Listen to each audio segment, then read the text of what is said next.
Okay, welcome to this to the first panel of this two-day event. Is the sound okay? Can everyone hear me all right? I don't sound like I'm drowning. Okay. So we have a very exciting panel to today. We're very lucky to have three very distinguished speakers joining us. Mark Duffield is Emeritus Professor at the Global Insecurity Center at the University of Bristol. Stephen Hopgood is Professor of International Relations at SOAS. And Lisa Hajar is Professor of Sociology at the University of California, Santa Barbara, as well as the Director here at AUB for the American Studies and Research Center. So thank you to them for joining us. My name is Jonathan Whittle, and I'm the Head of Humanitarian Analysis for MSF. What we wanted to do today for this panel is to run through the changing landscape of humanitarian aid. I'll start off with a very short presentation just to present some of my own thoughts on the subject. We'll then have Mark and Steve and Lisa will be a discussant today to challenge a bit some of the points that we raise. And then we're going to leave a lot of time for discussion and debate afterwards. So feel free to mark down your comments. We also want it to be quite informal, so you can even start throwing stuff at us if you disagree during our presentations, and we'll pause and reflect. Okay. I'll start briefly to set the scene. What I wanted to do now is of course, is to look at the relationship between humanitarian aid and political power in the context of changing geopolitical dynamics. So I'm going to start by giving away the end of the story and tell you what my core argument is, and then I'll justify it a bit through my talk. Basically, what I argue is that what I believe is that the relationship between humanitarian aid and Western power that's been established throughout history is resulting today in the failure of humanitarian aid in areas where it can be delivered. It's resulting in the rejection of humanitarian aid in areas where it's needed the most often. And it's coming under attack in areas where it steps beyond the interests of that Western power. Now I'll demonstrate a bit this argument in three ways. Firstly, I'm going to outline in broad brushstrokes how humanitarian aid has been implicated into this kind of macro geopolitical power. I'm going to look at how this power might be changing, so what it looks like in terms of changing ecologies of war.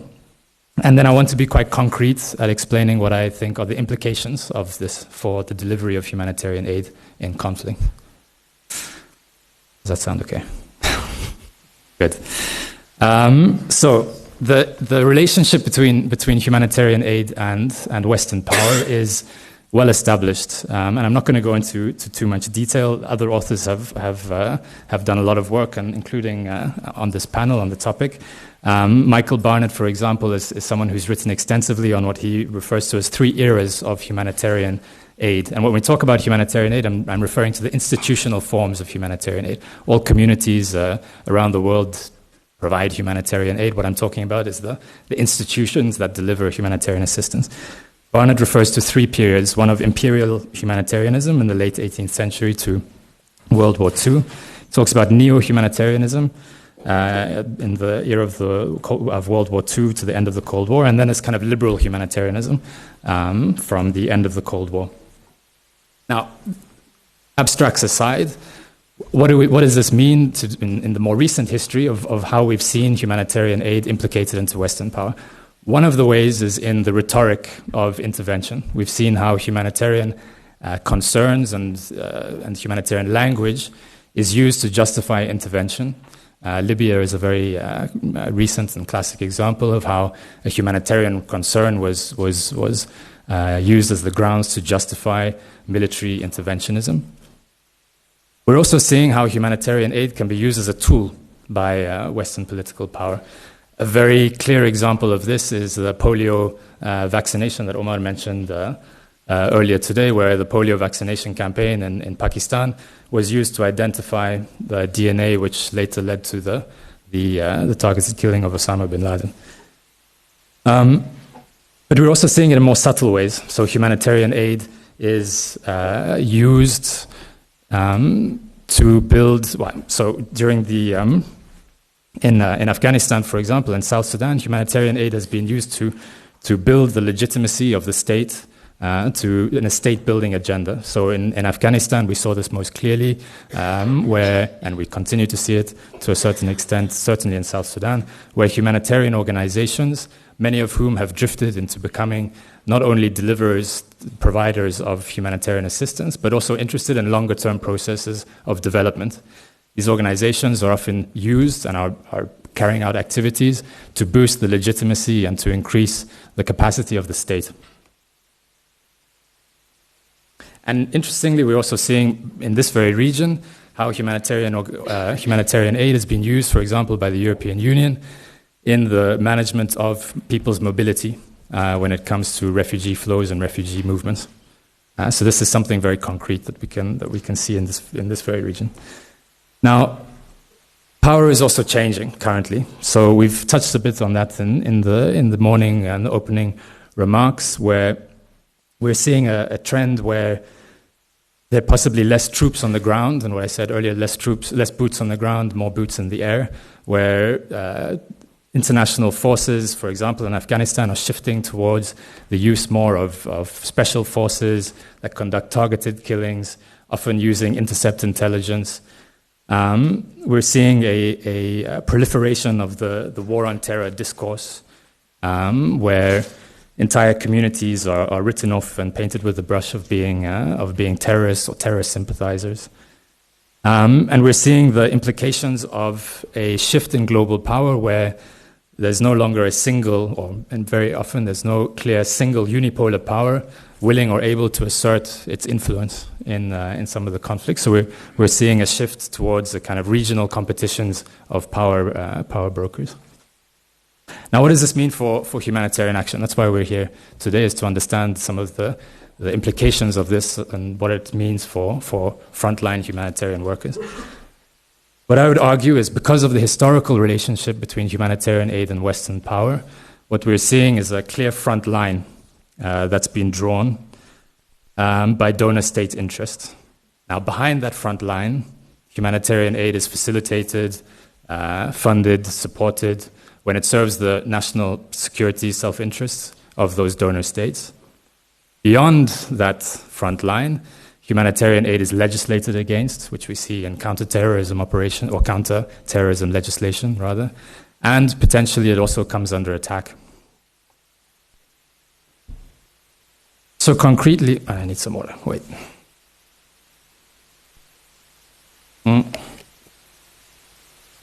So, the implication of humanitarian aid into Western power, what does it mean for us then in terms of our ability to provide and deliver medical humanitarian assistance? Firstly, humanitarian aid is failing, which is what I mentioned in the beginning. South Sudan is a very classic example where we see an entire humanitarian community geared towards, or humanitarian aid response geared towards, a state-building agenda. And the capacity to respond to emergencies is completely degraded within this NGO community. For example, and it's an example that I love to give, South Sudan's consolidated appeal, which is the UN appeal process for 2013 to 2016, had the title, they were asking for $1.1 billion. I have to read you the title because it's great. A new strategic direction in strengthening community resilience. The entire $1.1 billion budget was geared towards a resilience building agenda. As a footnote in this strategic plan for 3 years was the sentence that MSF and ICRC would continue to provide the surge capacity in times of emergencies. So of a $1.1 billion aid budget, no one else, under the umbrella of a humanitarian appeal, would have the capacity or willingness to provide surge emergency response in times of crisis, keeping in mind that the very definition of humanitarian aid is arguably to save lives and alleviate suffering in times of crisis. In Afghanistan, we saw humanitarian organizations completely integrated into a stabilization agenda. And the Bush, it was more about winning hearts and minds. He was obsessed with the Afghans loving the American invaders. So providing food and hospitals was a way to win hearts and minds. Under Obama, this shifted into more a strategy of building the legitimacy of the state. So it became about not necessarily loving American troops, but loving the state that provides you with a hospital and a clinic and an education, so that you don't love the terrorists. Again, in Afghanistan, what we see is empty shells of hospitals. Throughout the country, there is the ability to deliver life-saving healthcare in times of conflict is completely absent. So humanitarian aid is failing. At the same time, so this is humanitarian aid failing within the realms of the West's interest, political interests, where it's facilitated and funded, and largely because it's being used for other objectives. Now, when humanitarian organizations attempt to step beyond that line of interest, what we're seeing is a rejection, humanitarian aid being rejected. A very clear example of this is the inability today of polio vaccinators to work in the federally administered tribal areas of Pakistan because they're considered to be conductors of drone strikes, providers of intelligence, and the rest. So humanitarian aid becomes rejected based on its very justifiable association in the past with Western interference and interventionism. And then we're seeing recently, and this is a topic that's going to be coming up throughout the coming 2 days, and I'm not going to go into too much detail, but humanitarian aid coming under attack. As troops have withdrawn, we see the growing reliance on special forces, as I've said, night raids, drones. And the question has to be asked whether aid has shifted from being seen as a benefit to building the state and to creating state legitimacy, to being seen as a risk when it steps beyond those interests and provides aid to individuals and communities that the state considers to be terrorists, for example. So what we see in multiple contexts is that when we step beyond the interests of the most powerful, either we are, by extension, becoming terrorists ourselves and therefore being targeted, or we're being seen as part of the kind of with us or against us terrain, war terrain, and subject to a reckless conduct of hostilities that shows complete disregard for civilian life. Both are not great scenarios, needless to say. So, in summary, and I'm going to stop talking and hand over to the other speakers. Okay, what does it mean for MSF? Because we're also here to reflect more generally on humanitarian action, but specifically related to MSF's experience of working in the past 40 years. MSF has, to a large extent, escaped the crisis of capacity.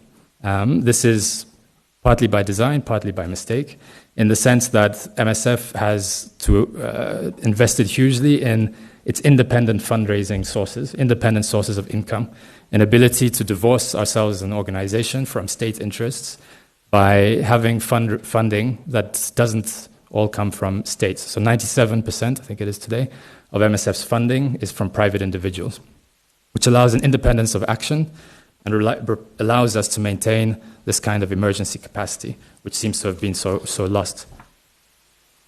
However, what we haven't necessarily escaped is the rejection of humanitarian aid by association.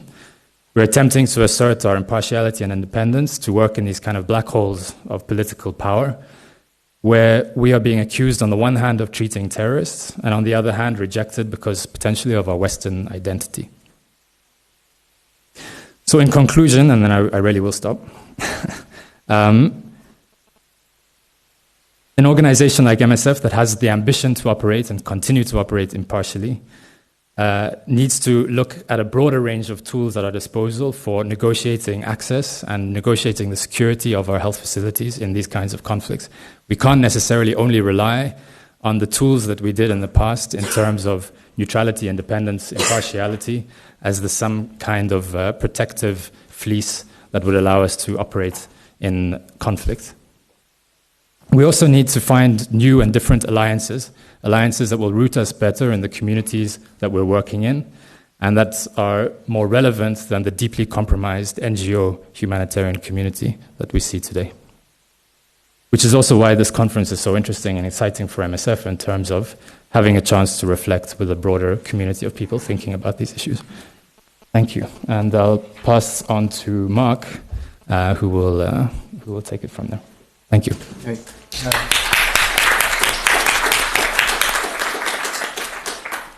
Thanks, Jonathan, and thanks, Jonathan, as well, and the organisers for inviting me here today. It is a great honour and privilege to be here amongst you. When Jonathan asked me to come, he asked me to reflect on the idea or the concept of enforced self-reliance in remote wars. And I think for most people, this is a fact of life today. Syria is a very good example. And I'm not going to give you more examples of what you already know, what you see on the TV screens, and what many of you have experienced in reality. As an academic, I want to try and do something different, otherwise I've wasted my time coming here. So I want to reflect on this notion of enforced self-reliance from a more philosophical angle. You need to speak closer to them. The mics need to be bigger. Yeah. Turn them on. Okay. Clearly, you're not used to people standing up. I don't know what the issue is here. Do you find it too aggressive or something? Is that better? Is that okay? Yeah. Okay. Now, I agree with everything that Jonathan and other speakers have been saying about the last 40 years. This period from decolonisation to the present. But if somebody said to me, what is one main factor that has changed in that period, I think it's how during that time the West has lost, severed even, its connection with the world that exists outside of it. That is, this loss of an outside, or should I say, the loss of an outside world which appears as a space of political possibility. I think this is the main change. So what do I mean, this loss of an outside world of political possibility? Now, I think until the end of the Cold War, such a world existed. It was a politically contested world, a world of anti-colonial struggles, a world of national liberation struggles, battles between left and right, progressive forces, reactionaries. But importantly, these struggles interconnected the global North and the global South. I'm thinking here of the huge anti-war campaigns like the Vietnam Solidarity Campaign during the 1960s, support committees for national struggles which bridged North and South, worked across them. Even during the 1960s, and I'm old enough myself to remember this, there was a radical dream that radicals could synchronise the anti-colonial struggles in the South with the anti-capitalist struggles in the North. These were the days when NGOs could openly defy and campaign against the foreign policies of their governments. A vision and voices long silent. The formation of MSF, for example, in the Biafran Civil War in the 60s, Oxfam and Cambodia in the 1970s, humanitarian agencies were taking on international norms and foreign policy. The outside world existed as a space of political possibility, and it was a positive world. It was a source of hope, a source of change, even revolution. Following the end of the Cold War, this began to change during the 1990s. As the opportunity for liberal interventionism increased, the West began to view the world differently. As if to justify intervention, the outside world turned ugly. Rather than anti-colonial or national liberation struggles, it became a world of ethnic wars, human rights abuse, warlords, criminalised economies, and all forces hell-bent on the destruction of development. For the West, the external world turned negative, and thus deserving of the violence and corrective measures directed outwards in the name of international security. Complementing this new will to strike outwards, since the end of the Cold War, the building of defensive walls, migration barriers, and exclusion zones has exploded globally. At the same time, the international asylum regime has all but disintegrated. During the 1990s, while it was difficult, humanitarian agencies could still negotiate this emerging terrain. It was difficult, but possible. With the advent of the war on terror, however, this distancing, this closing off, has become complete.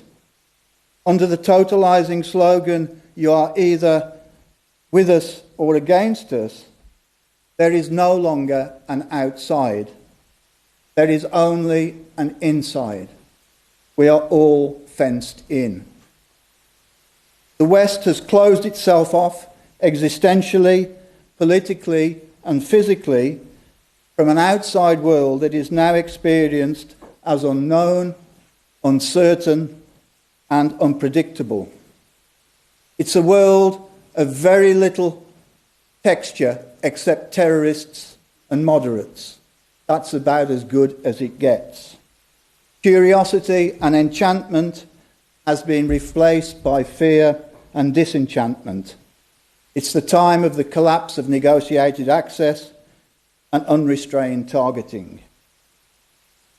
Now, as my brief overview suggests, this disappearance of the outside as a space of political possibility has not happened overnight. Somebody hasn't come along and just pulled a switch. It's been a slow and multi-level process that has been underway for 3 or 4 decades. It includes everything from a decline in area studies and language acquisition through the inward turn to narcissism, the politics of identity, and all of these blurring within the growth of risk management as a global business. At the same time, such distancing has been accompanied by a simultaneous centralisation of control and governance through new information technologies, like what we see behind me, flickering away and distracting everybody.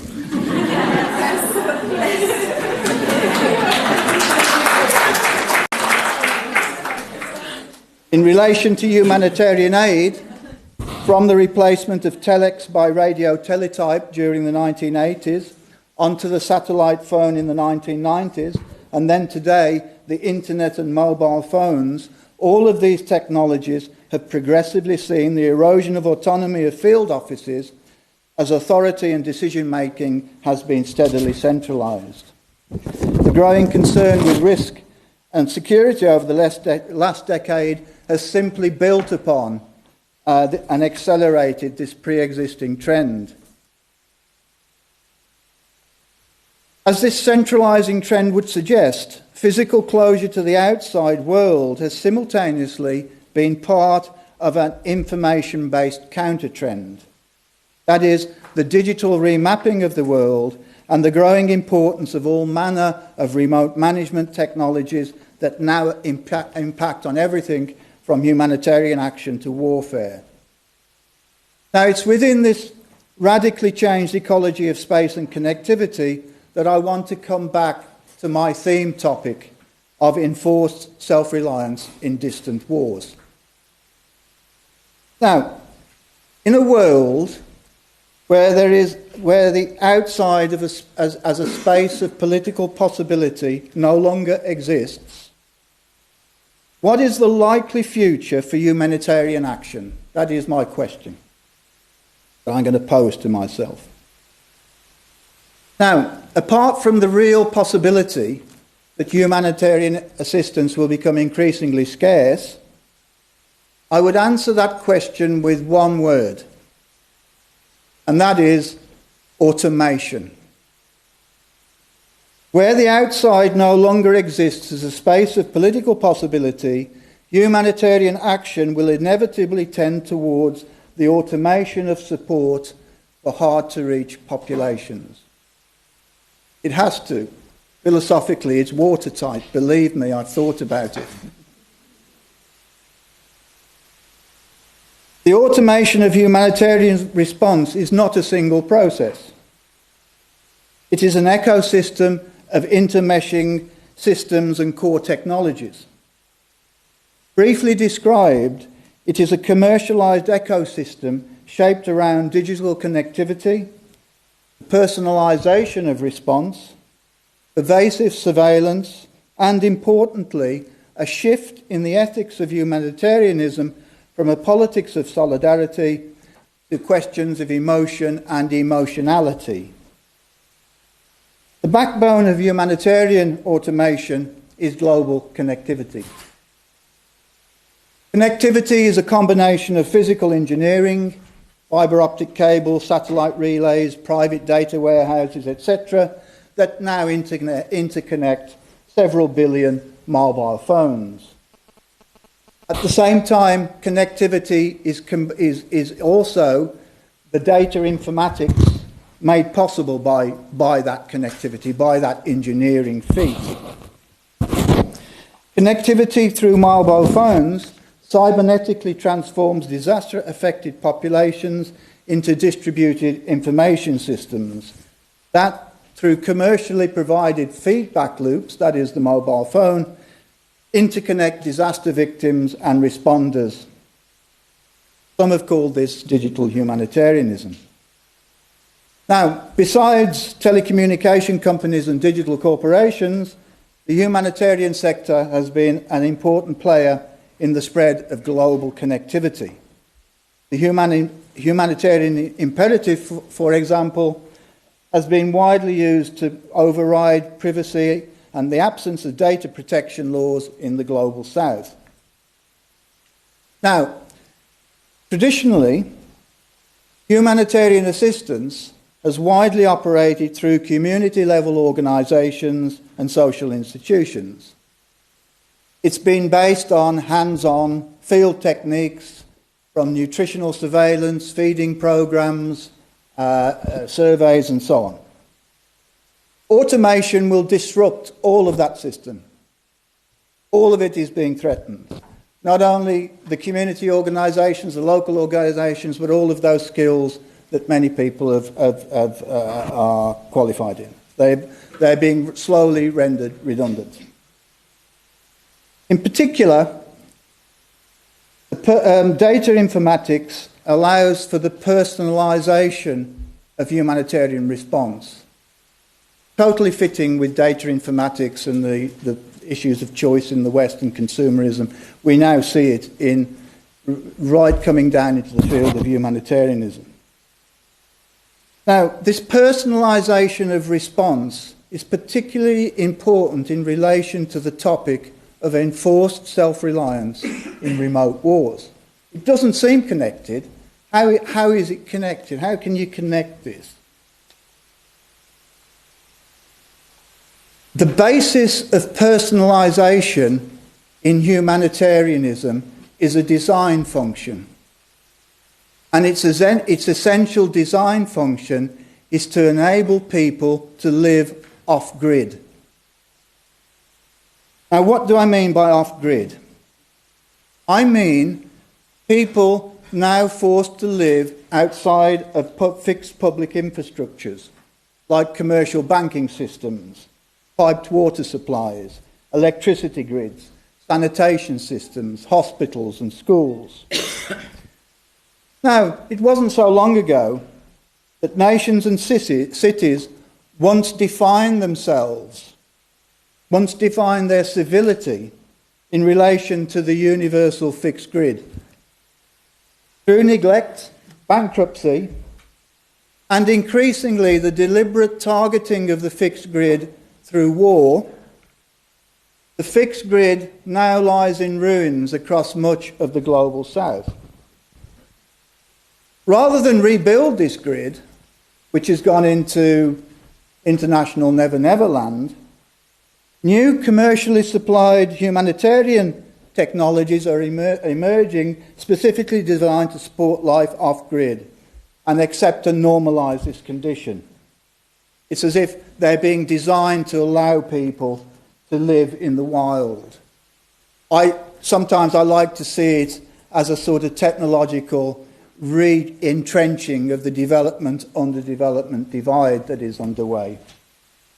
Examples of this, what do these technologies look like it? The widely praised mobile banking system in Kenya.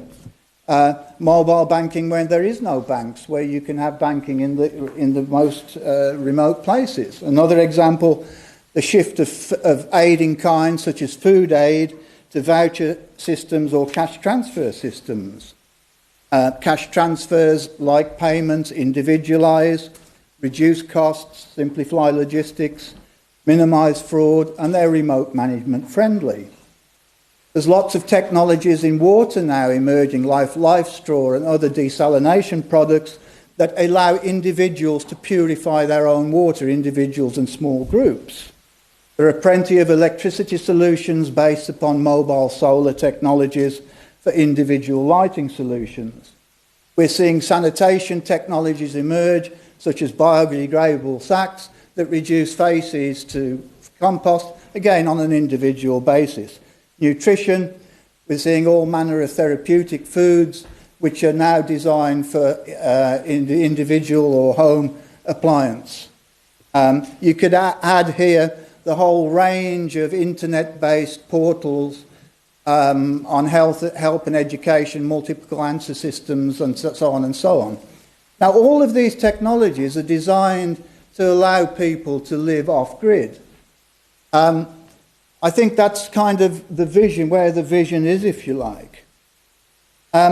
It's not only remote management friendly, these technologies are dual use. They blur into pervasive remote monitoring. They all come with monitoring systems, which are opening up these communities to simultaneously to humanitarian intervention and pervasive surveillance.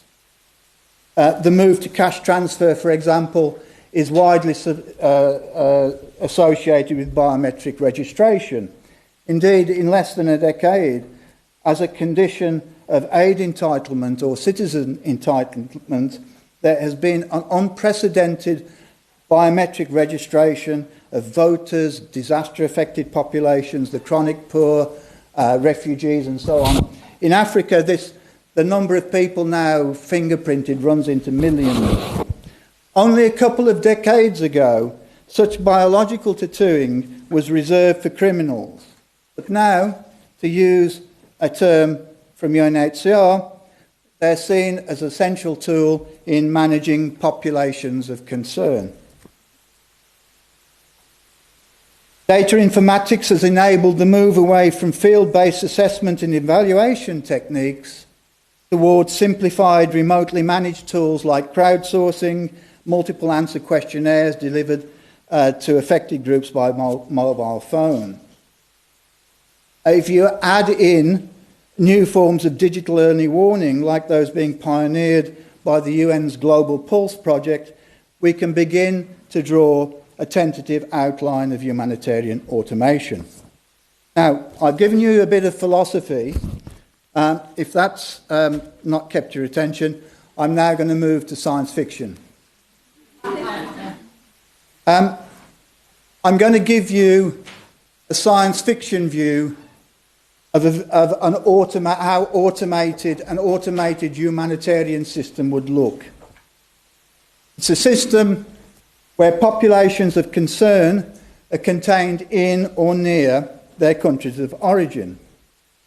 They're pervasively monitored and remotely sensed by humanitarian and security agencies using exactly the same technologies. Everyday health and education needs are affected or taken care of through self-help information portals and internet platforms. Seasonal fluctuations in nutritional status or commodity prices automatically trigger temporary increases in cash transfer to biometrically registered partners. Sudden shocks occasionally necessitate the drone delivery of off-grid water, electricity or health survival technologies designed for individual or home administration. Assessments and evaluations are carried out algorithmically using mobile technologies and remote satellite sensing. It is in relation to such a system that resilience, as a principle of homeostatic adaptation and a concept borrowed from the animal world, comes of age. This emerging ecosystem of humanitarian automation, under the heading Humanitarian Innovation, is set to be widely celebrated and emotionally endorsed at the upcoming World Humanitarian Summit in Istanbul. Now, I think you should always be careful of what you wish for. What we may well be under construction is a cheap and automated post-humanitarian system for our remote and polarised world. Thank you.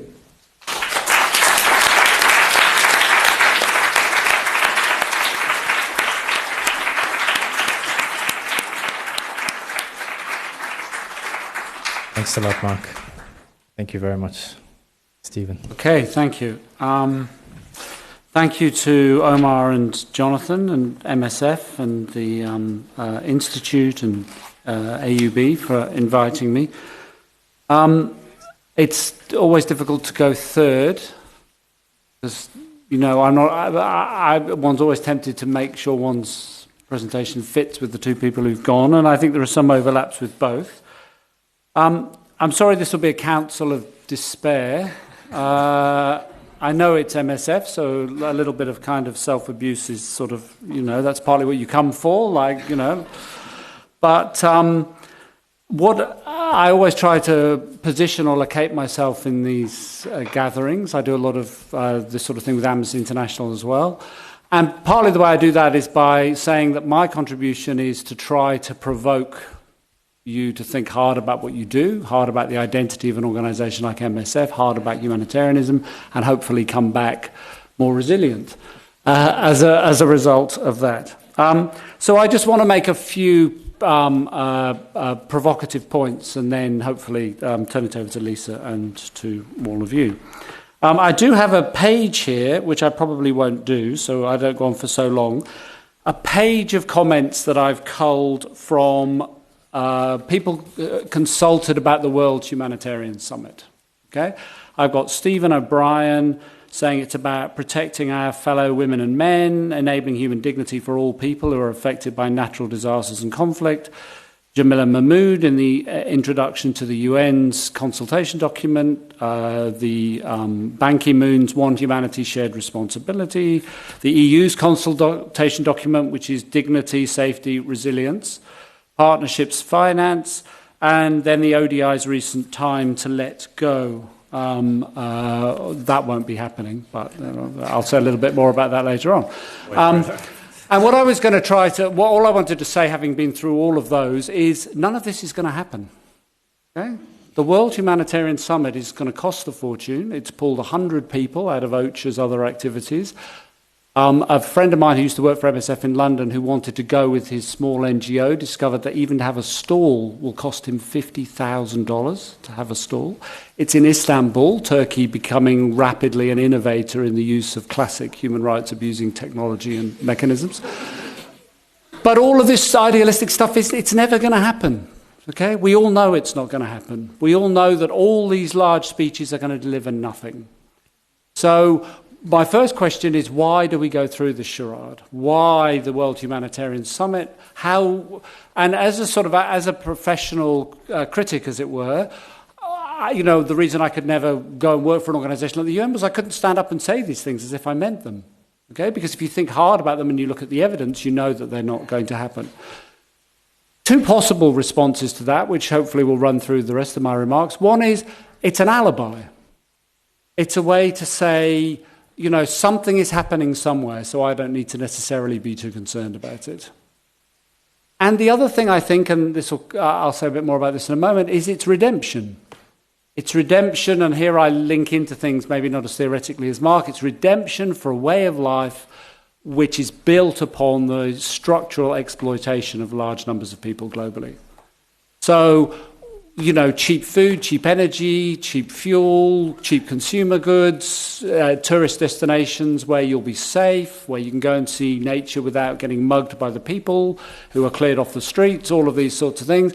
All of that is built on, the unconscious of that world will have guilt within it, but you can feel redeemed because you give money to MSF or Amnesty or Greenpeace or somebody. Don't worry, good people are out there, sort of correcting the sins on which this is based. So I think it's an alibi and it's redemption. And the World Humanitarian Summit, I think, is a really like an orgy of this sense of alibi and redemption. And I don't think anybody should have anything to do with it. Okay. Now, having cheered you all up with that, for me, the humanitarian system is a creature of this Western organised international political and economic system. Okay, the humanitarianism exists because of that system. Okay, humanitarians are in numerous areas, really because American and European foreign policy has opened up these areas. It's opened them up through invasion and intervention. It's opened them up by trying to globalize international law. So I think there are three key pillars there. And in thinking, in sort of being careful what you wish for, I want to push back a little bit and say that if the West does decline, and that's my sort of take-home point, if the West does decline, the humanitarian system is going with it. Okay? And what really Mark is talking about is a shift he dates back into the 90s and the end of the Cold War, and I'll say something about that at the end, where in effect the rest of the world does become a hinterland to be managed, a risk to be managed. And I think he and I would agree on many aspects of that. Firstly, the humanitarian system is parasitic on the interests of Western states, but particularly the interests of the United States. Okay? So if we take something like international law, the United States is, of course, a completely fair weather observer of international law. It observes it sometimes when it suits its interests and other times when it doesn't. But if the United States is not going to stand behind international law, then it isn't blocking the door for large numbers of other states that now want to realize international law. What comes next is Russia, China, and other states which are either more will undermine international law more, or are interested in having nothing to do with it at all. So my first provocation is, and I'll come back to Kunda's at the very end, is whether or not at some level the Americans have a point, and that's what they're trying to say to MSF, and that's what they're saying more generally. We may be bad, but what comes next is worse. Okay? How hard a time do you really want to give us? So the first point I want to make is what happens if those Western states lose interest in managing the world, or maybe they shift into the more remote management form. I have to lift my glasses up, make sure I'm covering all my points. Okay. The second point is the sort of Western interest. If we take the state, I expect you all to come back very hard on this, so this is setting up a question for the Q&A. The second thing is the interests of Western publics. Okay, what is the interest of Western publics rooted? It's not rooted in large-scale altruism. Okay? It's either rooted in this alibi and redemption, or it's rooted in what in effect has been a market created for humanitarianism and human rights, which is where I've done most of my work in the last 30 or 40 years. What you're renting is something like feeling good, something like, that's why child sponsorship is so successful, because it gives you this glow that you're helping an identifiable person. This is why Western publics are, by and large, funding this humanitarian endeavour. Not everyone, of course, but large numbers of them, the sort of scale that we're talking about. So humanitarianism must work for those Western states, and it must work for those Western publics too. And here my sort of take-home point is the following, which is there's so much talk about, so ODI's time to let go, again I'll mention that at my next point, devolving partnerships, networks, okay, giving money to the South, engaging the South more. What happens if Western publics by and large lose interest in funding this system is there's no money in the system anymore. Okay? Not that that money is now controlled, managed, and priorities are set by poor Southern NGOs. That money goes into something else, is spent on something else, spent on risk management, potentially. So I see this system as irredeemably unequal and structured hierarchically. Okay? You will not be able, the assumption that a changed world, which is more solidaristic and has more, like the Southern network of NGOs, is more involved, the money is not a gift without an exchange associated with it. You should think about it in terms of an exchange, okay? Western publics are renting various feel-good things in return for their donation. If they're not getting that back, they're going to spend it on something else, okay? What that is, I don't know. And then the third category, the third pillar at supporting this system is the increasingly professionalized world of humanitarianism itself. You're all familiar with this. You can now do degrees in humanitarian studies. You now get credentials in humanitarian studies. You know, the humanitarian academy that's just been set up in the UK with the government and corporate money and HCRI at Manchester involved in it. You can see what Save the Children is. Save the Children is effectively a corporation, increasingly organised as one. And so that sort of professionalisation of humanitarian aid in this way means a lot of people with pensions and a career associated with being humanitarians. So this idea of it being the time to let go, the ODI line, really this is another one of those, you know, the door's been shut as the horse has run afterwards, okay? That nobody's letting go. These are people's livelihoods, careers, pensions, expertise are invested in expanding this system and making this system more effective.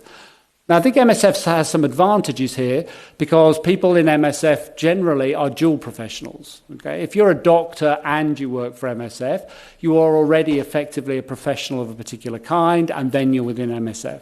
But large numbers of people in humanitarian organisations are not professionals of another kind. They're professional humanitarians. Okay? They're not letting go anytime soon. I wanted to make one other point about that, but I can't remember quite what that is. There. All right. I'll make a couple of points and then I'll conclude so we can have some questions. Okay. All right. Now, I just want to chart Mark's story very briefly, but in a slightly different way. And then you'll see where I'm going at the end. In the 90s, some of you may know a bit more about MSF's history. MSF has, if we broadly, crudely say there are three political positions, the left, the liberal centre and the right, MSF has occupied all of them. In the 70s, it was a leftist organisation, plenty of Trotskyists, plenty of sort of third world sympathisers. You know, I hope, that in the 1980s, MSF was a neocon organisation par excellence, bombed the Soviets, bombed them in Afghanistan, intervened in Afghanistan. That was the MSF position. And most neocons, of course, moved from Trotsky into the neocon camp. That's the. Now, what happened with the end of the Cold War? People like Fukuyama said this is the end of history. Others said this is the end of ideology. This is the beginning of the world that Mark was outlining, I think, really sort of gathering speed. The liberals took over, okay, late 80s, early 90s. And what the liberals have is a form of management of the system, but they don't have a diagnosis of root causes. Because the very system that produces these liberals is the very system which they're sort of committed to upholding. And you see this nowhere better than in the case of the failure to address inequality. So more attempts to divert more money into humanitarian, human rights and other causes, but no fundamental challenge to the way in which the political economic system works, and no argument really about large-scale redistribution. So liberals just manage the system. Okay? They try to avoid its worst excesses. They try to prevent it erupting into a sort of systemic level crisis. But maybe in line with Mark, what I want to suggest is that world has effectively is being slowly brought to a halt. This crisis is now systemic. It's systemic politically. Look in Western states at how these protest candidates are no longer just protest candidates. Donald Trump will be the Republican candidate for president. It is not impossible he would be elected. It's unlikely, but not impossible. In all sorts of other Western states, you see strong right-wing protest candidates. These are the candidates of large numbers of Western people, a lot of them white working-class manufacturing men, saying nobody is listening to us anymore, and we are the core of these societies. Then you have the refugee crisis, okay? It's not being managed over there anymore. It's now front and center within these developed societies. So in effect, what's happened is history, ideology has come back. Liberalism doesn't really have a way to deal with this. Okay? In fact, what I'm suggesting is the erosion of humanitarian space is the increasing erosion of that liberal space in the middle. And so Mark's mention of George Bush's "you're with us or against us" will increasingly be something that you will hear within this world. And that presents a challenge for an organization like MSF. And that's what the United States is saying about Kunduz. You know that if we'd known that was a hospital at a sufficiently high level, we would never have bombed it. We did not try to kill MSF doctors and civilians. You know the Russians and the Assad government target hospitals. We do not target hospitals. So we want a pass. We may be bad, but they're worse. And so you want us, if you want this international humanitarian law, international humanitarian space to be defended, then in the end you're going to have no option but to come on our side. This is not maybe right back to the 1980s, but that's the question. And so my sort of ultimately depressing conclusion may be, in fact, things have been as good as they were likely to be. And maybe now there'll be a time when we look back on the last 20 or so years and say, actually, that was perhaps a pretty good era in terms of dealing with suffering and being able to involve yourself in the suffering of others. And now things may be about to get even worse. Thank you.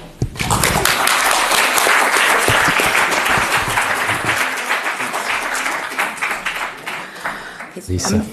I'm going to be short. I'm just going to offer some comments about the three presentations and then maybe a few thoughts moving beyond. All three are very interesting, and what we're hearing is, I think, one way of thinking of the three together is an analysis of mappings of different kinds of things, which of course makes sense. Where does humanitarianism happen? Where does it come from? And so in Jonathan's, he makes a very clear argument about the way lines have been drawn, and I think he's capturing something and done it very accurately in the sense of the spaces of humanitarianism have been remapped with shifts, and not sort of from one to another, but back and forth between the shifts of counterinsurgency strategies for warfare, which includes kinetic violence as well as the kind of Hearts and Minds campaign, into a shift towards counter-terror, which is, and as he stresses in the United States' case, building, the emphasis to build the legitimate state while drone striking all the enemies, and then those certain areas where that are considered to be, sort of the areas of danger are it becomes difficult for MSF to negotiate between them. I would say in regard to that, it's been something that MSF has really been a leading organization in sort of confronting those paradoxes. One had said that, and I'll come back to that in a moment, but how to negotiate a pragmatic means of working across the line. So I think that will raise some interesting questions. Mark's talk really stresses, in some ways, the kind of the bleak understanding of the world as, sort of very much individualized, and then technology, the automated humanitarianism, that would be the means of providing for for sort of managing populations through technology. And I think that the sci-fi, scene that he sets up is one that's very interesting. If we link that idea of the science fiction scene and the emphasis he puts on digital technologies, we might also think about the increasing, link that back to war and the increase, not only drones themselves and sort of surveillance technologies, but if you ever have a chance to see, there's a interesting video called The Ethical Governor, which sort of talks about the way of managing danger zones without any managers at all who are human. And so I think that might be another side to, or addition to the thought that Mark had. And Steve, in a sense, is talking about the erosion of humanitarian space itself through these crises and conflicts. And I think that in referencing the United States' position, specifically vis-a-vis the bombing of the Kunduz hospital, but more generally about, we're better than the other guys, it really lends itself to the kind of lesser evilism that is very much, I think, a way of thinking about the West in this, Western interests and Western obstacles to humanitarian interests that are not necessarily or wish not to be so closely dictated by the foreign policy and national security agendas. And it's this concept of the lesser evilism, the principle of lesser evil, that I just wanted to maybe wrap up with. And it's something that Eyal Weitzman has emphasized very strongly in his book, The Least of All Possible Evils. And he begins that book with the account of the shift in MSF, the one that Steve himself recognized between the left and then the neocons and then the right. But he refers to a concept called the humanitarian present, which I would just make note of that I made that concept up and he appropriated it, and to very good effect. So, because we were on a panel together. I want to just talk about what this humanitarian present is, because I think it just maybe reinforces some of the ideas that have been presented here. And it is, in a sense, it's the evolution of various technocratic collusions among those who work to aid the vulnerable and those who mete out state violence in the name of security. So that's what we would refer to as the humanitarian present. And so, of course, the role of MSF in this history is one in which, they contributed very much through the ideological and political shifts to the rise of a kind of humanitarian ethic. And this goes, around from the 60s to the 80s. It's the elevation of the notion of that victims are the focus of humanitarian concern and action, and it leads to a humanitarian practice oriented to humanitarian cultures of emergency. But what this has meant politically, the humanitarian ethic under this circumstance, particularly in the way that MSF has done it, or at least to my understanding, and we can have a conversation about that. It's where it's a notion of trying to save people's lives without affecting their politics. And it's the idea of sustaining life without seeking to govern or manage populations. And in that sense, we would say, looking at the mapping, the lining, the drawings that all three of the speakers have said, is what does that mean to be dedicated to a mission of saving lives under these circumstances where one can't directly, through that saving life process, affect the politics in an active sense. And so where then, maybe my last point would be, where does the issue of international law come into this ethic of where care providers, doctors, MSF and others, humanitarian spaces, what role does international humanitarian law play? And I would argue that it's bringing it back to the lesser evil question, it is the standard by which maybe not so much those on the ground, but others can judge the world. That I think is the benefit of international humanitarian law, in the sense that it is, lesser evil is still evil. and the questions or the notion that the United States could advance an argument that it was lesser, it was evil because an MSF hospital was hit, but it was a lesser evil because there was no intent to do so, unlike our enemies.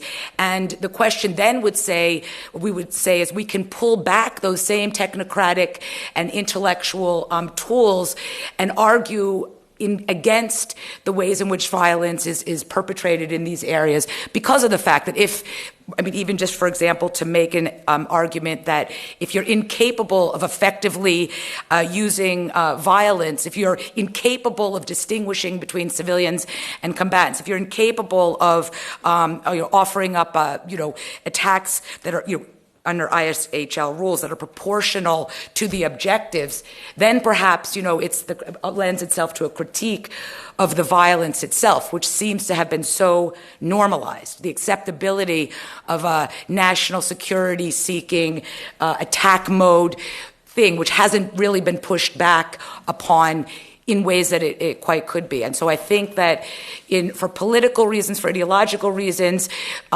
things like the recent attacks on hospitals, which are tragic and terrible, may be offering up examples for us to actually, others of us, intellectual scholars and people, to really push back using the very technocratic and political and legal tools that have become part of the humanitarian present.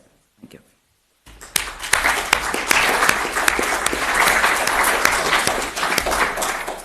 Thanks a lot, Lisa, and thanks to all of the speakers. So quite a lot to absorb.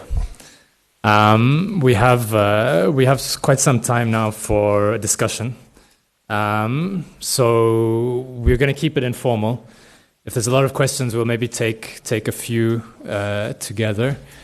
But if not, we'll do one by one. Hassan. Wait. So I have Hassan here. Who do I have next? Just to see who's... okay.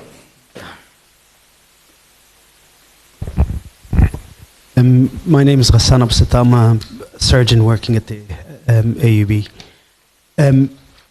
As you charted the rise of humanitarianism, it did coincide with the disappearance of solidarity. And one of the ironies of, if you take Palestine as a case study, is that as the solidarity movements with Palestine started to decline, humanitarianism with the attacks on places like Gaza started to increase. So what you were able to do is completely devolve Western foreign policy from a humanitarian response to the war in Gaza versus their participation in the siege of Gaza. And so to what extent do you see that as humanitarianism does disappear or does roll back, that solidarity and solidarity movements that existed of which aid was one physical manifestation but not the whole body, would re-emerge? That was my first question. My second question to Mark was, so if you look at technology, the kind of technology you spoke about, if you look at how quickly missile technology took to reach the people living out in the wilderness, and you compare that to how quickly drone technology took to reach the people living in the wilderness. So, it was until '82 that the PLO had its first 30-kilometer range missiles. Now the Palestinians make their own, whereas now in the region, all the players, all the non-state players have drones, and some of them have missile-firing drones.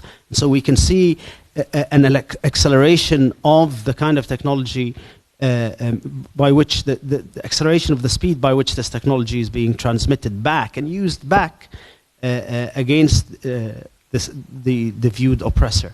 So you gave a one-sided view of what that technology would do to one side, but how is that technology, when it reaches the other side, would be used? Thank you for that. We'll take the comment question at the back, and then we'll... Me? Hello, and thank you very much. My name is Nicolas Kosmatopoulos. I'm teaching here at the UB, anthropology and public policy. I'm very much appreciated. I have very appreciated all of the interventions, especially because they took a historical view on humanitarianism.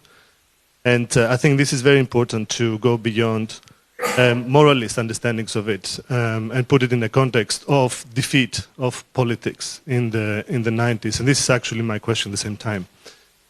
So would you agree with me that humanitarianism is a product of a defeat of radical politics in the 80s? And this is actually a product in the sense of many people who were radical, they had another idea about changing the world. They ended up saving lives in a very post-political frame. Having said that, I think one should also hope, to a positive note, that now we are experiencing, I think, everywhere in the world, the end of politics. And it goes together with the, as you also very nicely portrayed, the politics of abandonment. Anthropologists also have written about this, that we experience populations in the West completely abandoned by the state. Detroit is a case in point. Many metropolitan areas in the West actually are completely off-grid, as Dr. Dudfield said. Given that, though, we see that these populations fight back. And this is an important thing, and I want to ask, the panelists, if this would also mean the end of humanitarianism as we know it, or the end of liberal humanitarianism as we know it, from now on, just to introduce maybe a positive view in the discussion. Because I do believe that we are maybe going towards the end of humanitarianism, not because the West actually declines. I think what declines is the post-political regime that liberal West imposed on the rest since the 90s. And this is good. The second question, which is maybe connected to the first, is also a theoretical, if you wish, question that I was very tempted to ask, especially because of the first intervention, that sometimes we live, we experience, especially, the Bushian doctrine of with us or without us, is interested in painting the world as a black and white scheme, having terrorists beyond the world and, allies on this part of the world. Wanting to complicate this idea, I'm thinking whether, the politics of humanitarianism that concentrated itself on the idea, on the concept of trauma or a victim, from a medical point of view, and just, in fact, the other side of the medallion of the terrorist, because both of them have somehow depoliticized the subject we're talking about. The terrorist actually somebody who is not allowed to discuss with us because his morals are beyond our morals, so he has to be eliminated, liquidated, dead. We want him dead. While the victim of humanitarian intervention is also somebody who doesn't have a voice as political subject, and therefore we need other kind of intervening and interfering and translating experts, such as doctors. I think that they both go together in the post-political regime that we're actually experiencing, hopefully, its end. And this is my intervention. Thanks. Thank you. Okay. I think we've got quite a lot to react with on that, and then we can take some more comments and questions. Mark, would you like to kick off with some thoughts, or Steve? Yeah, thanks for those quite wide-ranging questions. Maybe I'll try and link aspects of both questioners, because I think both of you touched upon the issue of solidarity and politics of humanitarianism. I think and both of you mentioned this idea that in the past we had there was more, humanitarianism was based around political solidarity. I think it's important to kind of understand that this wasn't a choice. You can't go out and decide to yourself, oh, I'm going to base my action around solidarity. It doesn't work like that. I think solidarity, any forms of politics, is based on autonomy. And I think until the 1980s, humanitarian agencies had autonomy. I briefly mentioned the issue of information technologies. 1980s was before the satellite phone and the internet, and it was a period when offices could cut local deals. You could make deals, you could negotiate. You didn't have to clear everything with headquarters. People with local knowledge and language skills were valued, and you could make things work on the ground. Solidarity exists through autonomy. And I think once that autonomy goes, solidarity goes with it. It can't exist in a vacuum. It becomes more something emotional in the head because you're in your confined space and all you can have is emotions because you can't talk. So, let's try and keep it this historically grounded in conditions of possibility. So I think things have changed, and in a sense, I think it touches on your point that maybe in the 80s, humanitarian action was the sort of last resting place of certain 1960s Marxists and so on, including myself. And yes, I think what's disappeared from there is progressively loss of autonomy, more and more centralisation of authority, which makes it impossible for any politics of humanitarianism to exist independently on the ground, because that's where you can only get things done, through people and trust and building trust and so on and so on. You can't do it on the end of a phone. Yeah, and you both mentioned this issue of fighting back, and you're quite right. I mean, I only gave a one-sided science fiction view, of these technologies, but they're rapidly being accepted and turned around and used again, and I fully accept that. But also. This issue of living off-grid isn't an issue just to the Global South, it is in the North as well. I actually think the North, as part of the crisis, the North is if you like, the North and South are coming together. The same issues of abandoned populations and so on is becoming now a global issue. And yes, people will fight back, but I also think we're entering a very dangerous stage where that wish to remain in power or remain on, is capable of unleashing through mass surveillance that's now possible, new forms of repression and oppression and so on and so on. So, I think maybe neoliberalism is on the way out, and I think a lot of data informatics now moves beyond neoliberalism. Because the thing with neoliberalism was always about the ability of capitalism to create the vision of a future that your kids would have a better life than you, and a capitalism that could create wonderful needs and goods that you would actually eventually be able to buy. You can't do that anymore. And so data informatics, this personalisation is really profiling. It doesn't individualise in the way, it doesn't create subjectivities in the way that neoliberalism does. It just creates profiles. I think we are moving into a post-neoliberalism, but it's also a very dangerous world. It's a scary world where, by default, as has been mentioned, the whole world now is a battle space. All of the ground through drone technologies and the illegal battles that have been fought, everybody anywhere can be eliminated. So it's a very dangerous kind of world, a world of extremes, I think, of extreme forms of polarisation and fragmentation everywhere. Societies are pulling apart. The political elites have no answer, absolutely bankrupt. You know, I mean, it is a scary world. You know, we have to unite. We have to get together and fight this. I'll just add a couple of points to that.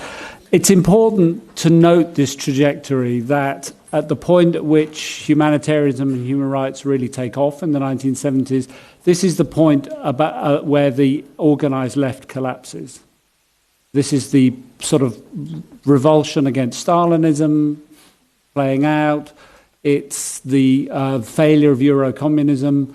And so lots of people, when I did work with Amnesty International, it was full of people who'd been communists and socialists who went into Amnesty to work on trade union rights and other sorts of rights because the organised left was seen as not a going concern anymore. So one more optimistic response is the crisis, and you can see some of this in various places, has given rise to a more serious left agenda, whether it's Bernie Sanders in the United States, whether it's Jeremy Corbyn in the UK. I don't know enough about other places in the world, but maybe you'll see that. A question about in relation to whether this will generate some solidarity is whether people can think again, though, in those solidaristic terms. Do young people conceive of their options if they are radical and active as being joining a transnational movement? No, ISIS have shown you how to organise a transnational movement. Okay, with local organisation targeting particular people, building cells, things of that sort. Is that there for the young? This is, I think, part of the critique of what's called clicktivism or slacktivism. That people think signing an Avaz politician is activism.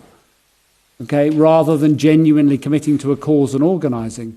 Any fundraiser will tell you, there's lots in the audience, I'm sure, who'll put up their hand and say I'm wrong about this, but people who joined Amnesty in the 1970s and 1980s are still members.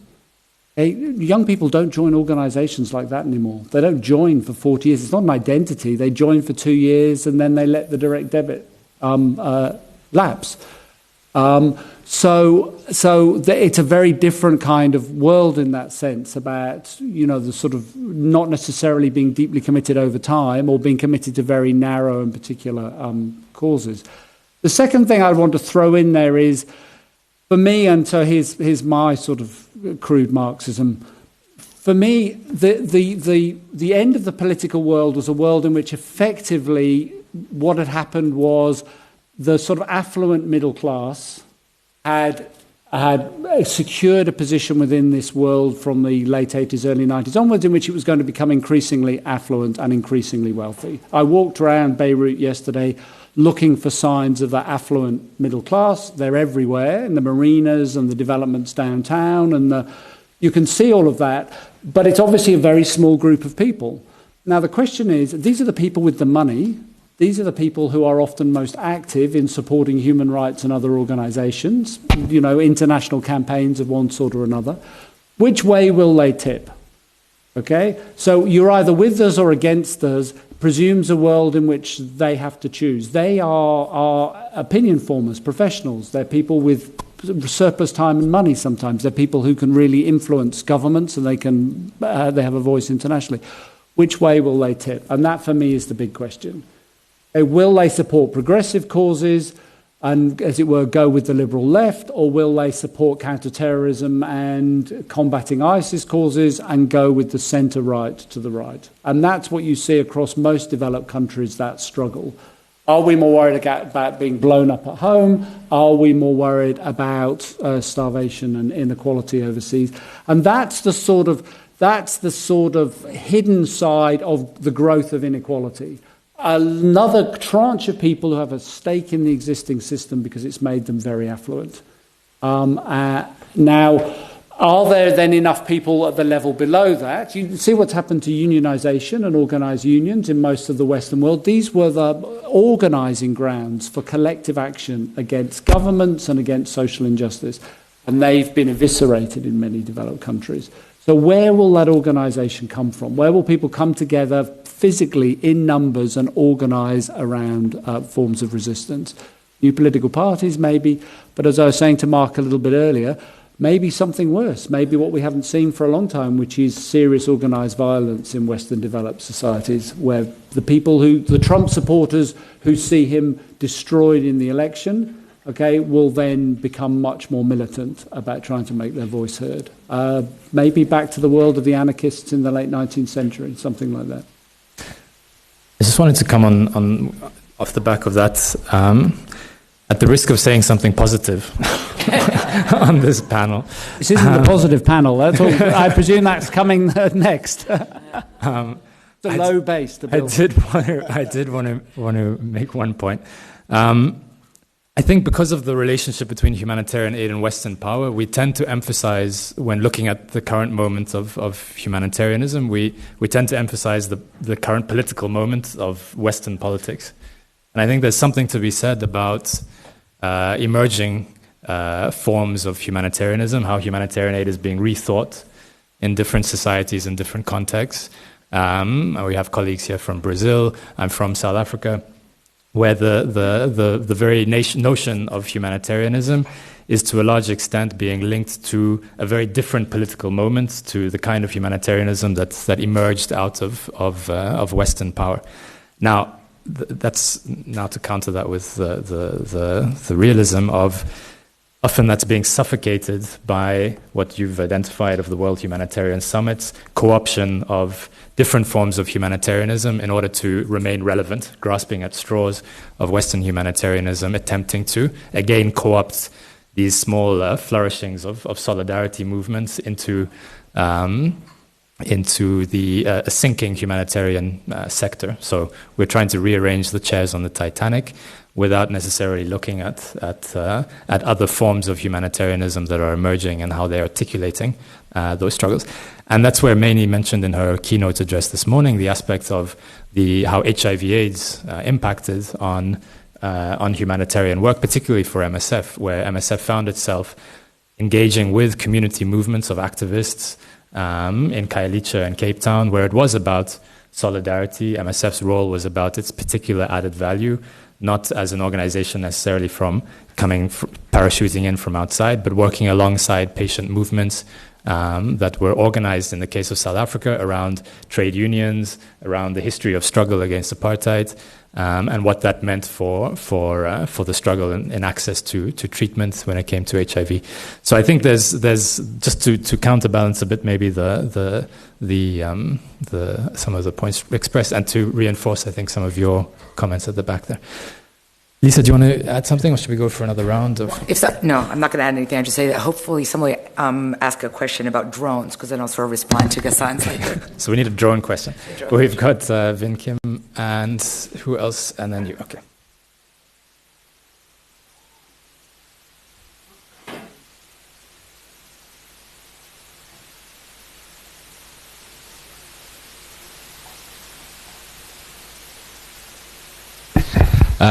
I'm very fond of these dark tales, and I have to say that being involved in the Ebola response is an example of how Professor Duffield's science fiction story is no longer science fiction, including toilets that dry up your feces that were developed by the military. That being said, I'm a little, I'm a little uneasy with this the general tone, which kind of portrays these humanitarian populations as walled off and passive, and not able to actually exert any kind of historical agency. The actions of MSF and other humanitarian organizations actually do have an impact, if only through the hiring of local staff who then go on to have careers, including political careers. So I guess my question is this: is there any empirical research that actually follows over longer periods of time to understand what are the longer range political consequences? My area has been HIV, and we know in that story how transformative short-sighted humanitarian interventions were for local forms of politics. The other and I would really stress this empirical dimension. I don't agree that young people are apathetic and are not political actors. They are the major political actors in much of the developing world, as Jonathan mentioned, perhaps we can't recognize that action in our kind of socialist workers' party type, model of what political action is. But I do think we need to pay attention. I'm not romanticizing it. I'm just saying people think that they're political actors. So what does that do?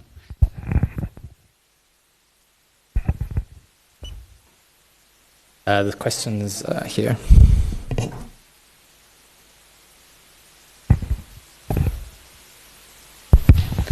Hi, my name's Sasha Redmed. I work with an organisation called Repunite.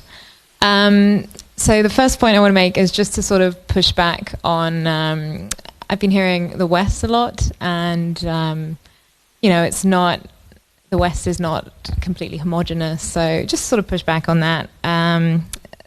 There's obviously sometimes collaboration and sometimes competition between Europe and America and the various countries between.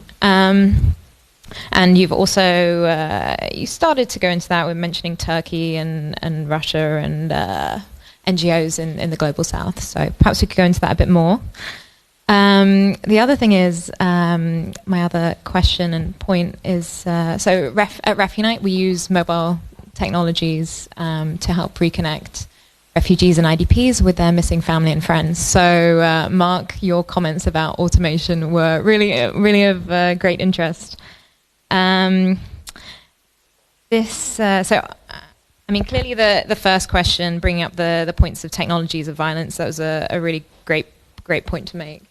But this view of, with automation, it almost makes the machines seem deterministic. And I think that kind of overlooks how people themselves will use these technologies, how people who are, whether you want to call them beneficiaries or customers or consumers, how they will use technologies. So, and to me, that's a positive. That's a kind of optimistic bright point. And jumping from that to solidarity, I mean, just from initiatives that I've seen in this very narrow slice of family tracing, there's lots of initiatives which do show solidarity using technologies, mobilizing technologies. So, for instance, various Facebook pages set up by people where others can send in messages, and then these can be anonymously posted on their behalf. Searching for missing loved ones, these kinds of things. And there's just this vast range of initiatives. And then, of course, in terms of solidarity, you have right now like people changing their profile pictures to red with, in support of Halab, Aleppo. And yes, of course, you can discuss like what impact that has, the effectiveness and efficacy of that. But is that not some kind of solidarity? This sort of digital solidarity, is that not where we might be headed? Do you want to react to something? Oh, okay, yeah. We'll come to Hassan and Raja, and then we'll come to the panel. There you go. So for me, the essence of the difference between humanitarianism and solidarity is that solidarity is a relationship between two equal, active partners. Whereas humanitarianism is a one-directional relationship between one active, affluent side and a passive,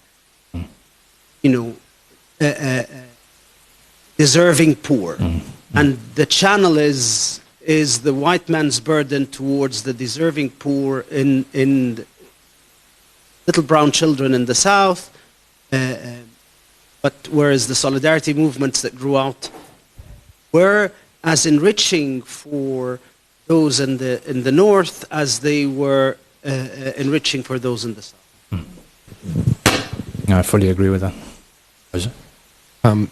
I would like to push back a little on putting all the optimism onto the next panel and see if we can think about that in this panel too. Not false optimism, because that's not going to get us anywhere. But, I mean, I think, unfortunately, I'm a little too old to have benefited from the 60s and 70s in terms of my political consciousness, and I had the misfortune of political awareness in the US when Reagan came to power, and turns out that was a golden age. Who would have known?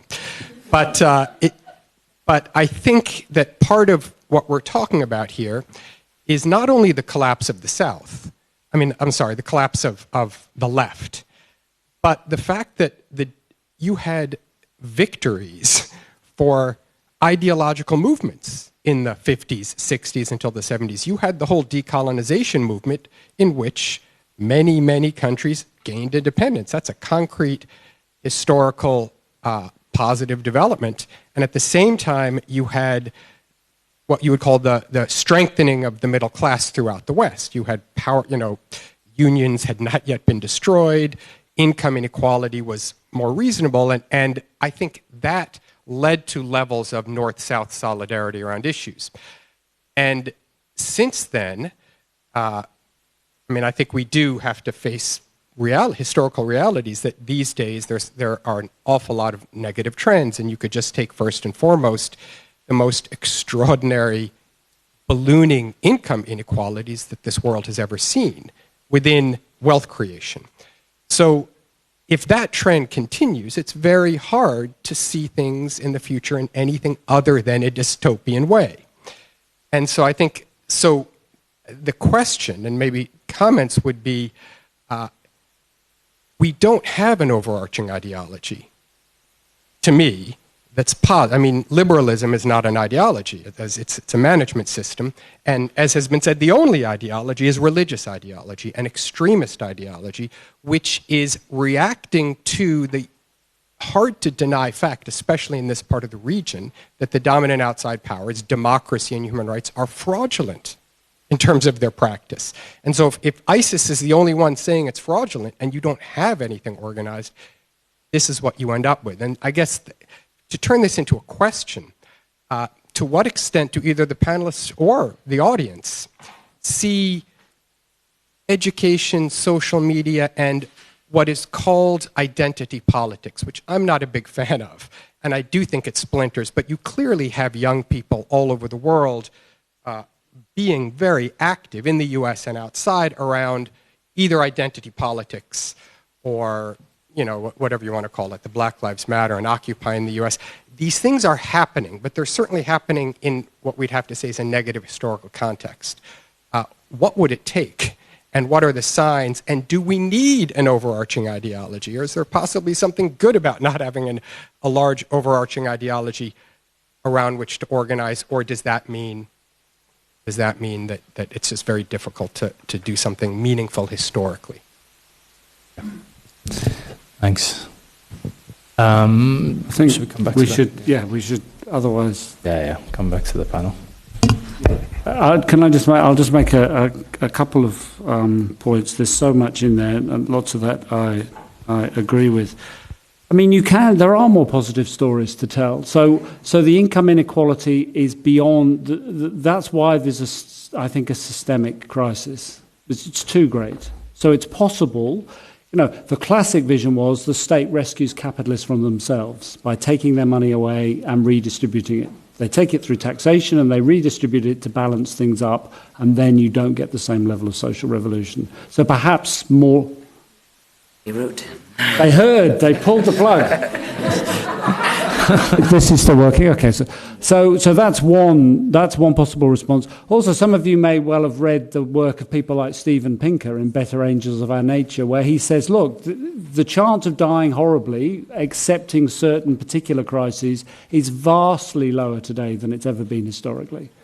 He argues, so if you want an uplifting read Pinker's Better Angels of Our Nature, and he'll tell you things are getting much better across the board. There was an interesting report from, is it the Simon, I can't remember, in Canada. I'll try to remember before the end of the day. They produced a report which says that, in fact, education and health outcomes often go up in crisis situations because of the amount of aid that's invested. So even in many places which look like the Congo, in fact, some other outcomes. I'm sure there are experts in here who will say that that's both. Simon Fraser produced this annual outcomes report of that sort. So maybe there are one or two more positive stories on that basis.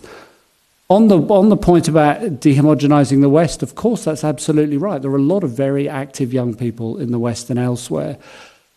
For me, though, the question is and this does relate to Roger's point as well, the question is, how are they going to have leverage? How do you have leverage? The place to have leverage is in Washington.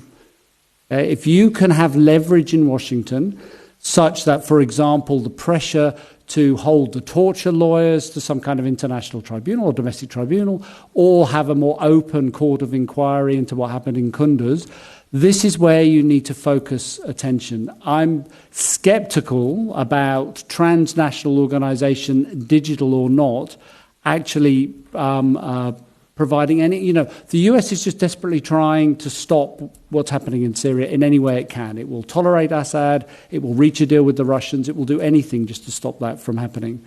So if you want a better outcome, then certain Western capitals are the place to focus, it seems to me, because the money and the leverage is there. And in terms of too much focus on the West, for me, it's the political economy. This is where the money comes from. Look at the funding for humanitarianism, human rights, environment. It comes from a narrow range of usual suspects.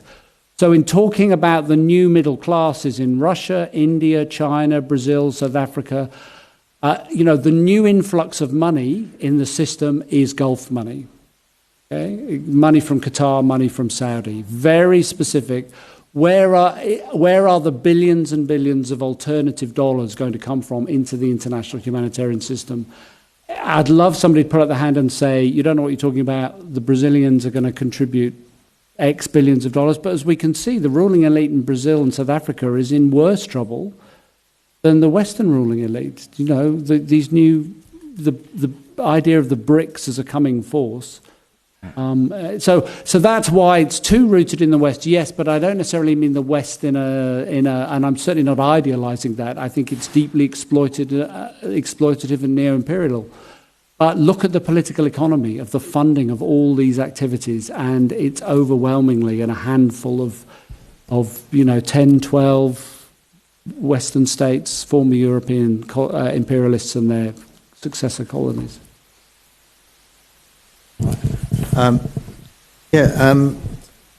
Question was asked about how disaster-affected populations are not presented with any political agency. I think you're right, and I mean, there's a very interesting example of this, very big example. I mean, for some years now, the buzzword in humanitarian policy and development policy, in fact everywhere, is resilience. Resilience is now everywhere. This ability to respond to crisis, to bounce back, to recover, to move on. Resilience. I think somebody mentioned the whole South Sudan CAP was structured around resilience. It's interesting, isn't it? But if you look at the crisis in Syria, the abandonment that has taken place in Syria, the depths of destruction of infrastructure, the abilities of Syrians to try to patch together with what help they can their medical infrastructure, the whole asylum trail into Europe, even to the point of physically walking into Europe and bashing down, knocking the doors down. Now, on anybody's reckoning, this should be seen as resilience. Got to be. You never hear that word mentioned in relation to that crisis. Not once. Nobody calls it resilience. And it shows you how ideological this term is. Resilience is really a safe, adaptive thing where you don't ask questions, you just keep on adapting, doing things. Once you start knocking on the door, once you start shouting, you're just a troublemaker, you're not resilient. I think that's interesting. I think how this issues of agency are playing out in this kind of thing. And, the system wants placid, docile populations. That's, easy to deal with kind of thing. Yeah, and Asher, I think, mentioned the kind of West. Yeah, I mean, I think it's come up a lot in the discussions. No one here is thinking of the West as homogenous. The West is in crisis. The West is it's as divided and unequal as it has ever been, in fact. And I think there is a big difference between political solidarity and the kind of things that you're talking about. I think there's this shift to emotion, and there's a certain emotionality in being able to just put things on Facebook. Solidarity or political solidarity is much different. It is a formation between equals around goals and achieving goals and future things, like the dreams that people had about being able to link struggles, national liberation struggles in the South with anti-capitalist struggles in the North and create a world revolution. I mean, that's different, I think, fundamentally different. And then this thing about no overarching ideology. Yeah. But unfortunately, there is an overarching ideology, and it's called big data, and it's privately managed. And I think, unless people get their act together, it's big data and the behavioural economics that flows from it that will be providing people with their answers and what they should be doing and how they should be behaving. I think there's a whole... For me, there's a whole strand of social science which is now being labelled post-humanism. And I think a good example of it is actor network theory, and the biggest proponent of that is somebody called Bruno Latour. And it's this view that there is no outside anymore. It's a theory of a world with no outside, where people just connect from different networks. You go from one network to another network to another network, and all you're doing as an individual is connecting and disconnecting with different networks. There's no bigger world outside of you. And I think that kind of post-human thinking, the people now say that the age of theory is gone, the age of grand theory. There's no reality beyond this pure factuality of connecting to different networks. And like I said, that's true, but big data knows how you're connecting and disconnecting, and we do have to, I think, be brave enough to start thinking that we can actually think about the world, and we can make pronunciations on it. We can think theories. We can think there is something bigger outside of us.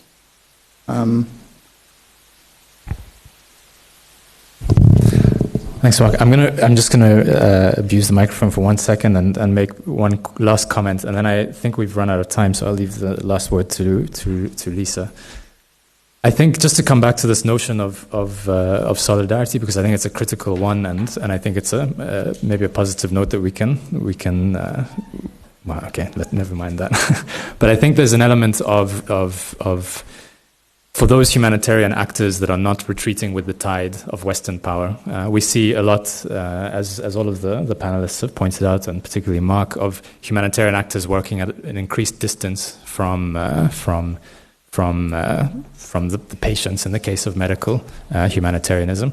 I think those who are not retreating with the tide of Western power, who are seeking, and I talk from a MSF perspective, seeking to continue proximity, I think there is going to have to be a new politics that informs humanitarianism in the kind of environment that we're operating in today. And I think, Roger, coming back to your point, I think a lot of that new politics that will inform humanitarianism of today, that defies the limits that have been set on humanitarian action by Western power. I think a lot of that will be found in an imperfect political realm of changing multipolarities, social movements, identity politics, and I also don't like that word, but I think we all know what we're talking about.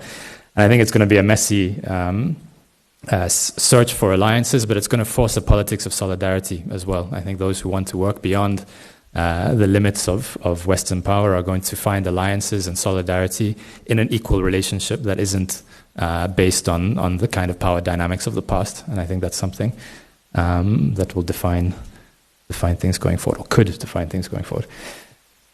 I want to ask if the panelists have any last words that they'd like to say before. Yeah, Mark. Emerging forms of humanitarianism. I think one thing that hasn't been mentioned, and I think it's in relation to a lot of the trends towards automation and the sort of technologies that I've been mentioning.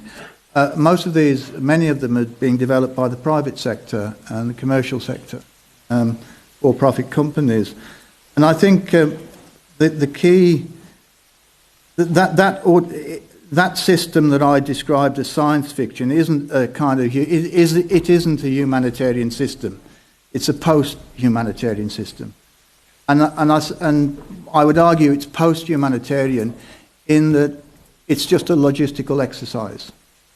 It's just pure logistics that any private company or commercial company or slick logistics company can do.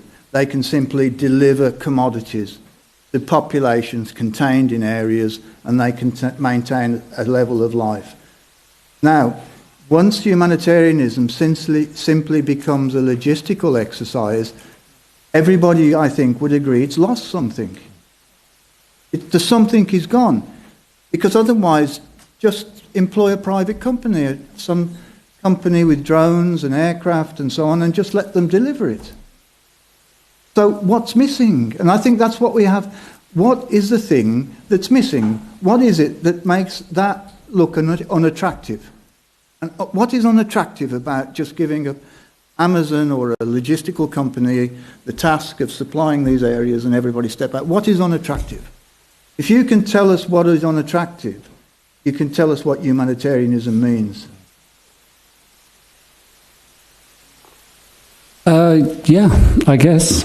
But that is it. If you defend humanitarianism as service provision, then Walmart can do it better. If you defend it as something about human-to-human solidarity across borders and across boundaries, then there's something profound in that begins to breed some kind of, or keeps alive, in a sense, some sense of basic humanity. And certainly nothing that I'm saying should demotivate anybody who if you go out there every day and you can point concrete. This has been enough for religions for millennia. Go out there and concretely help a discrete number of people improve their quality of life. That's been enough. And part of it might be living in an era where the aspirations for compassion are global and almost total, as opposed to just going out and contributing in a humanistic way to your little bit of the world, and that being enough for a meaningful life. Well, just because Mark said the word drones, I'm going to take one moment, but I'll link it maybe to a concluding thought. The issue of drones and where they're used actually is one technological manifestation of the ability to perpetuate the kind of crises that sort of have been drawing in the humanitarian responses to them. I mean, it's paradoxically, touted by supporters who span an ideological spectrum as the most humanitarian weapon, but it is the very technology of drones that is that is unique, which raises the question: why would wars ever stop, in a sense? And so that kind of the ethics of drone warfare and the instability that it causes. And first of all, I would just say, of course, I don't think that drones are actually a humanitarian weapon, but it is something about this sort of it produces a kind of or it's like, because drones can do things, whether it's in the ways that Mark suggested or not, they will do things. In other words, the technological determinisms are very much in this our overarching ideological world driving things home, and it begs different kinds of questions, I think, for us about when wars will never stop for the reasons of somewhat related to politics, but also to the technological ability to keep on fighting. It begs the question for scholars of humanitarianism to think about what kind of an ethics does this mean? That when, the conditions are such that humanitarianism continues to be an answer to a problem that can't be stopped. And I would just make one last point, because we're in Beirut. One of the things that I think is emerging about ethics and questions of ethics is something where Israel has developed certain kinds of ethical models, and one of which is the Dahia doctrine, which they used the idea of openly using massive and disproportionate force, and then, of course, use that subsequently in Gaza many times. But it is an ethic where the very arguments that are put forward by Israeli military ethicists is that they will pound a place and then partially in the expectation that the humanitarian world will come in and clean up their mess. And so I think that that's something that also bears thinking about over the course of this conference. Yeah. Thanks, Lisa. Omar has been... no, okay. So I think we've run into time. We're going to take a break. There's a lot to think about from that panel. Thank you so much to all the speakers for their contribution. And we're gonna come back at 3:30 for the last panel of the day. 3:30.